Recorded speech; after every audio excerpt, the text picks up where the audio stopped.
So এটা হলো আগের পিক আর এখনকার পিক। এর জন্য আমরা একটি ফটো সিলেক্ট করে নিব। সো আমরা এটি ফটো সিলেক্ট করে নিলাম।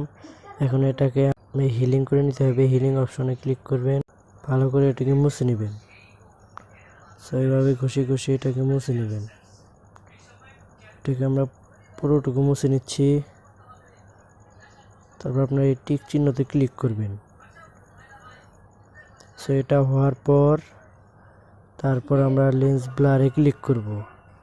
তারপর এটাকে ধীরে ধীরে আমরা একদম কমিয়ে দেব। এটাকে কমিয়ে তারপর এটাকে এক কোণায় নিয়ে আসব। তারপর আমরা কতটুকু ব্লার রাখতে চাই তা আমরা এখানে সিলেক্ট করব। সো আমরা এতটুকু রেখে দিচ্ছি। তারপর আমরা টিক চিহ্নতে ক্লিক করব। তারপর আমাদের এই যে এইচডিআর স্কেপ এটাকে ক্লিক করব। তারপর আমরা এখানে এটাকে আমরা কম বেশি করে করে দেখব কোনটা ভালো হয়। সো এটা এতটুকু রেখে দিচ্ছি। ব্রাইটনেস বাড়িয়ে দিই, এটা 5 রেখে দিলাম। সো আপনাদের ইমেজ অনুযায়ী আপনারা কম বেশি করে করে দেখবেন। তারপরে আমরা এটাকে রাইট করে দিব। তারপর আমরা এটিকে সেভ করে নেব।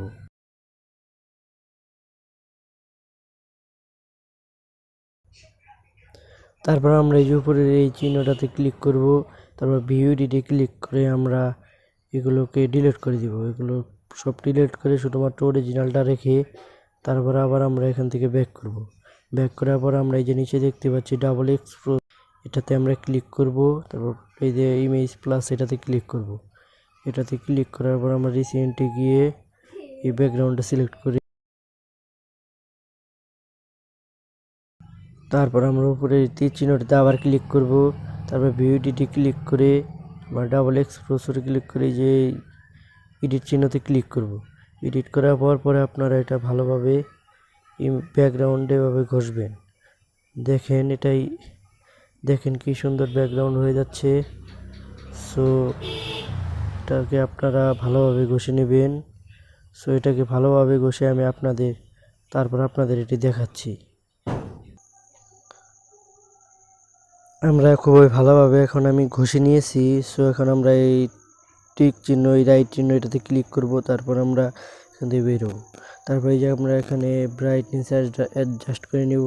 একটু আপনারা কমিয়ে বাড়িয়ে দেখবেন যে ছবিটা কখন একটু ভালো আসে। সো সেভাবে আমরা অ্যাডজাস্ট করে নেব। সো দেখতে থাকেন। এখানে আমরা এবিএস 18+ রেখে দিলাম।